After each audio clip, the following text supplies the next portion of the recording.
historia para contar. Que venga el que tiene tiempo para esperar. Que vengan aunque llueva, que ya va a clarear. De la guitarra para cantar. Que venga el que tiene pelota para patear. Y el que trae cartas, algo va a inventar. Loco por el asado que voy a comer hoy. Hago el domingo a fuego lento. Loco por el asado que voy a comer hoy. Hago el domingo a fuego lento.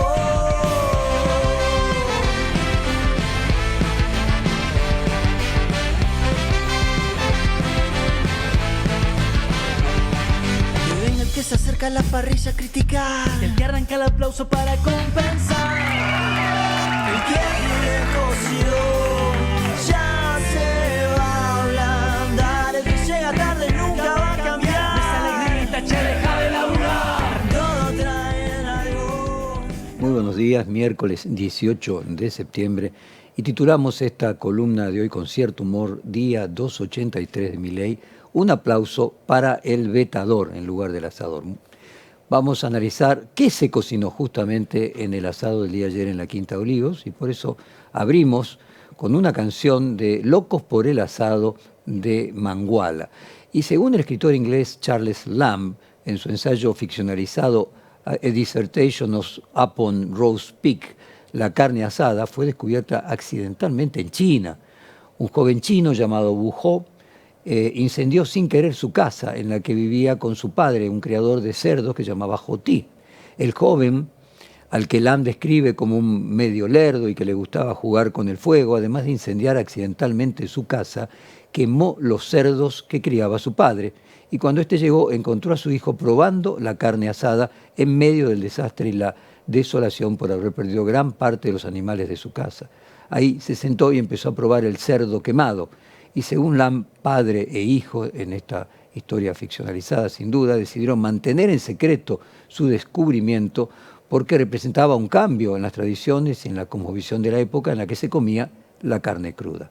Padre e hijo compartieron esta comida e iban invitando a vecinos de confianza para que la prueben. Con esta historia, Lam nos dice que desde el comienzo mismo, la carne asada fue motivo de reunión y complicidad.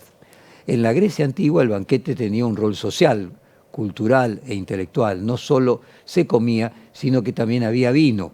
Y el principal historiador del mundo clásico, Carlos García Gual, explica cómo era un banquete, un simposio griego. Vamos a compartir un fragmento donde Carlos García Gual nos explica el simposio fue una institución muy importante en el mundo griego. El libro se titula Simposios y banquetes griegos, pero el título es doble porque el diccionario de la Real Academia dice que simposio es una reunión científica, da solo esa acepción.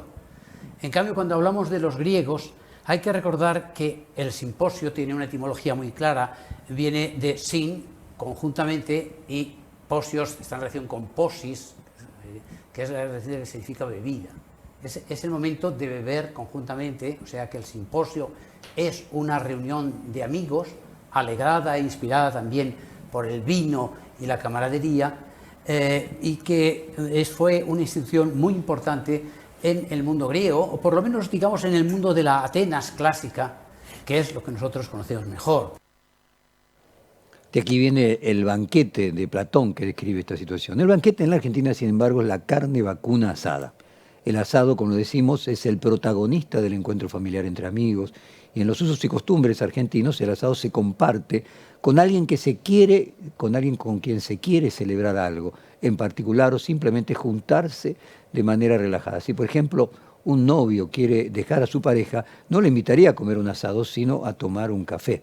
Lo mismo si dos amigos tienen algo grave que contarse. El asado no es un lugar para noticias difíciles, sino una celebración, uno de los momentos claves de la liturgia argentina alrededor del asado. Es cuando se pide, claramente, un aplauso para el asador. Por eso el título de nuestra columna, un aplauso para el vetador, en referencia, en el caso del asador, a quien cocina la carne, y en este caso, a quien cocinó la votación que hacía mantener el veto del presidente a la modificación de la fórmula jubilatoria. Históricamente, Argentina es uno de los países que más carne produce y también de los que más carne consume y come. Según una nota de 2021 de la revista gastronómica Anchoa, en ese momento, textualmente, había al menos 50 millones de vacas pastando en los campos y comiendo en los galpones de feedlot.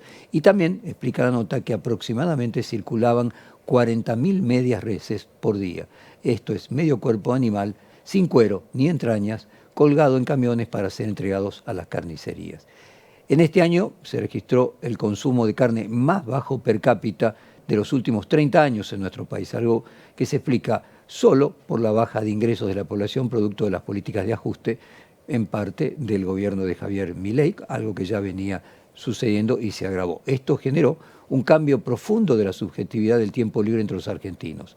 Cada vez es menos frecuente el asado de los domingos, probablemente sea estas cosas las que están empezando ahora a dar gradualmente la popularidad de Javier Milei. Tal vez este tipo de hechos sean combinados con otros, los que generaron que el rating de televisión se haya desplomado el domingo pasado cuando empezó a hablar Javier Milei por cadena nacional en el Congreso presentando el presupuesto. Seguramente las bajas en las encuestas de la opinión pública posibilitan ciertos marcos de unidad de la oposición para votar leyes en contra del gobierno, como fue el leve aumento de los jubilados que el presidente se encargó en vetar y que consistía nada más que en el equivalente a 2 kilos de asado aproximadamente. Con este contexto se entiende mejor que el asado de ayer en la Quinta Olivos y la celebración de los 87 héroes, nada menos, esa palabra utilizó el presidente, que apoyaron el veto del presidente, como fueron nombrados, decíamos, por el propio Milei. Entre los diputados invitados al convite estaban 5 legisladores radicales que habían votado el cambio de fórmula previsional inicialmente y que luego cambiaron su voto y se hicieron parte de estos héroes que respaldaron a Javier Milei. Estos diputados radicales pueden ser expulsados por sus compañeros del partido. El gobierno, preocupado como siempre por la comunicación, tuvo la inteligencia de informar que cada comensal debía pagar su almuerzo y que este saldría 20.000 pesos. De otra manera, el chiste tragicómico era evidente. Con la plata que se ahorraron de algunos aumentos a los jubilados, invitaron a comer a los diputados. Sin embargo, el agradecimiento de Milei, que a diferencia de gran parte de la sociedad argentina considera comer una pérdida de tiempo, textualmente esto dice el presidente, se debe a una razón más profunda.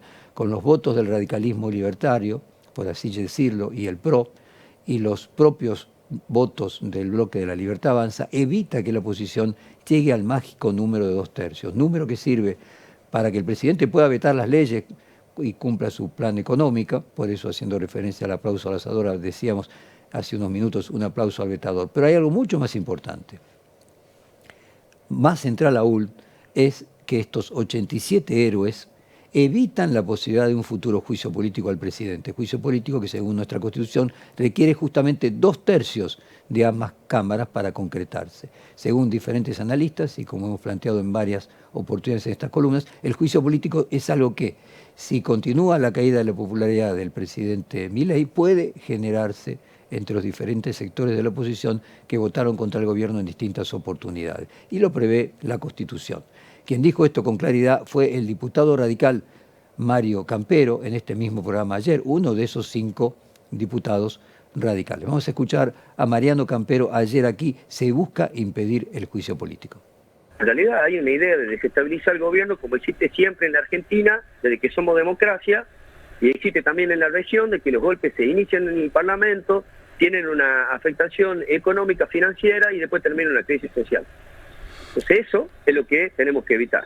Bueno, y creo que en este caso lo hemos evitado. Campero, eso va en línea con lo que incluso dijo Patricia Bullrich, de que las reuniones en Casa Rosada, en una en la que estuvo usted y que estuvo Bullrich, bueno, lo que estaban buscando era construir un escudo legislativo. Parece que impedir la insistencia les permitió llegar a ese punto. Pero quería preguntarle... Impedir el juicio político sería el título, te diría, ¿no? ¿Cómo, en perdón? Fondo, impedir el juicio político, claro, sería la cuestión, ¿no? Bueno, una Ahí forma está de impedir el los tema. 2/3.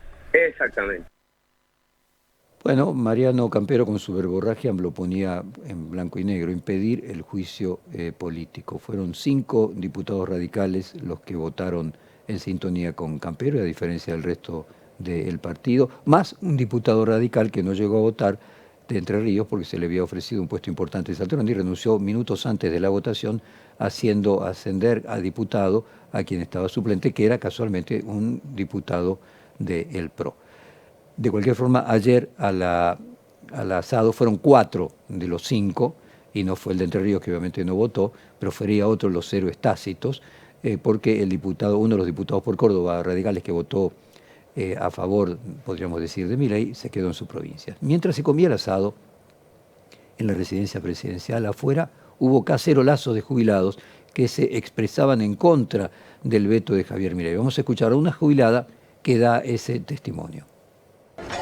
Porque soy jubilada y mientras ellos están comiendo asado ahí, nosotros no comimos nada hoy, ¿entendés? Por eso, y porque nos vetó la miserable, el aumento que nos iba a dar, nos vetó, mientras ellos llevan 9 millones de pesos por mes, ¿y por qué no lo vetan a eso? A los 2% de la miseria de los jubilados, nos vetó. No tienen vergüenza, no nos tienen respeto, y encima nos caga palos, ¿eh? Por eso vine acá, porque hay días que no como, ¿entendés? Porque si como no compro los remedios, si compro los remedios no como, por eso estoy acá.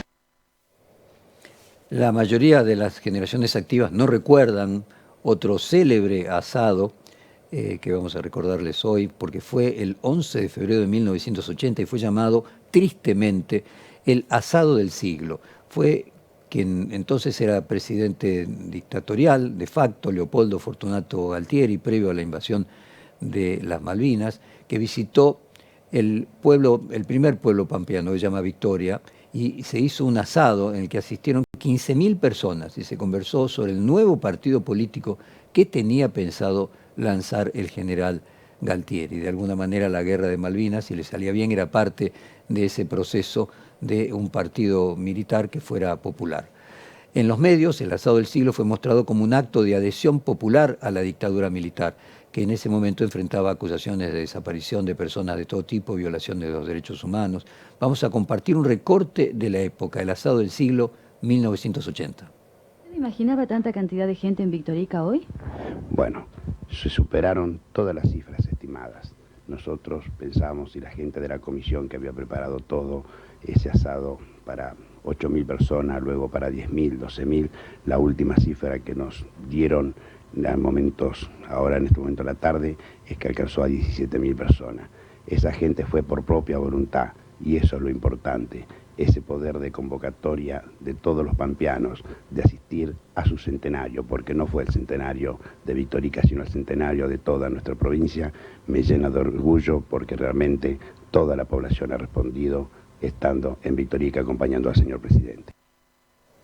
Victorica era la primera ciudad de La Pampa. Tanto el asado del siglo, salvando las distancias, como el asado de ayer de la Quinta de Olivos, mostró y buscó mostrar fortaleza política. La foto del asado de ayer es la foto del bloqueo al juicio político y de las posibilidades de nuevos vetos presidenciales, es decir, la foto de los 2/3, algo que hasta Milei, que dice que comer es una pérdida de tiempo, estuvo dispuesto a perder y comer para festejar con un asado. Pero también es la foto del asado por unos pocos, para algunos privilegiados, mientras afuera, como veíamos, los jubilados representaban apenas una parte, un significante de mucha gente que tiene restringida la comida. Decíamos que UNICEF había hecho un análisis de que un porcentaje importante de los chicos se van a dormir sin cenar.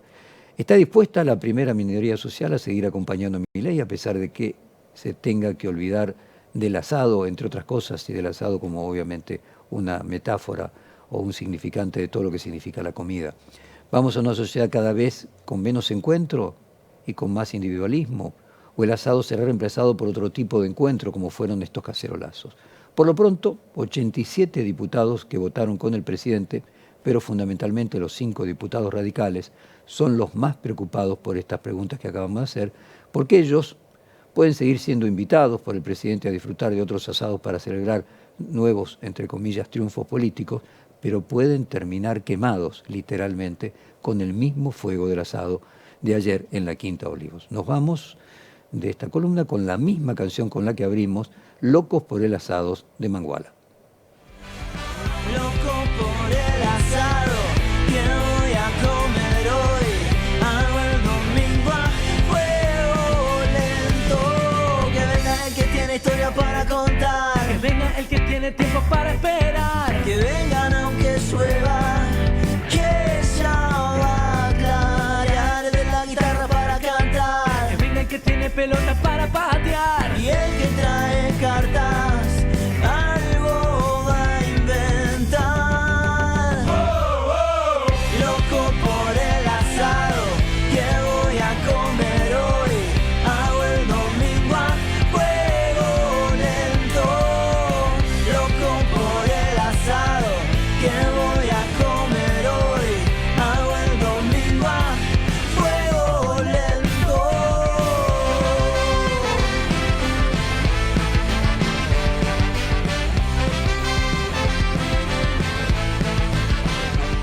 Modo Fontevecchia. La rebeldía de la modernidad.